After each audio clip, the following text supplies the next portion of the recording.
So I had somebody ask the question, how to manage anxiety when you're riding a horse. She said that when she gets on a horse, her anxiety level is really high, and she does her best to not let it transfer through to the horse, but she knows that it does, and wants tips on how to make that better. And I'm not sure this is the best advice. I'm going to tell you what has worked for me and what I have seen with other people. There might be other ways to do it better, but in my experience, I've been on some really bad horses, and I have thousands of horses to draw experience from. So when the horse acts up, I had that experience level that I can pull from, and that knowledge of this horse is doing this, I'm going to do this, this is going to make it better. That is what's helped me. One of the things that I've noticed with a lot of people that I've given riding lessons to, first responders, police officers with a lot of experience, firemen with a lot of experience, combat veterans with experience.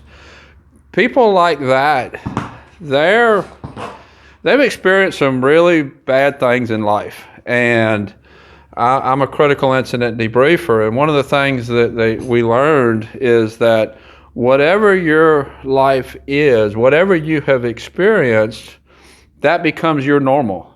And if you're a police officer and you have experience in shootings and things like that, or combat veteran or first responder, and you've taken care of some really bad situations, that is kind of becomes your new normal. And that's the level of where your anxiety is. And the first responders that I've worked with horseback riding rarely get scared on a horse, because it's like, well, there's nobody shooting at me with a gun. Why would I be afraid of a horse?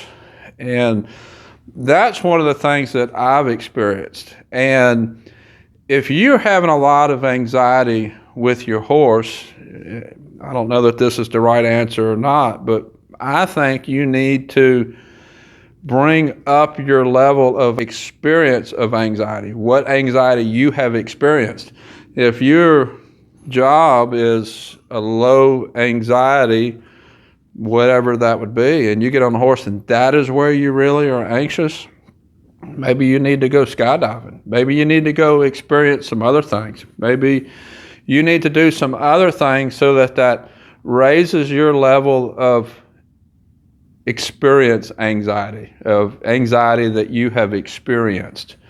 I don't know that that's the right answer, but I know that people who have a high level of anxiety in their experience rarely have anxiety riding horses. Tell me what your experience is. If you're, let's say you're a first responder. I have a first responder in Canada that comments on a lot of things. Tell me what your thoughts are. Do you think anxiety that you have experienced, the trauma that you have experienced, has helped you with your anxiety dealing with horses? If you are a person that does experience a lot of anxiety in horses, what is your anxiety level like? Do you get anxious down here, or do you get anxious up here in general in life? Just tell me what your experiences are. I think that will help everybody learn how to manage their anxiety better when they get on a horseback. So tell me what you think. I'll be writing a blog on this topic, and I'm going to cover several additional topics in the blog, so you might look for that on helpwithmyhorse.com. Until next time, thank you for watching.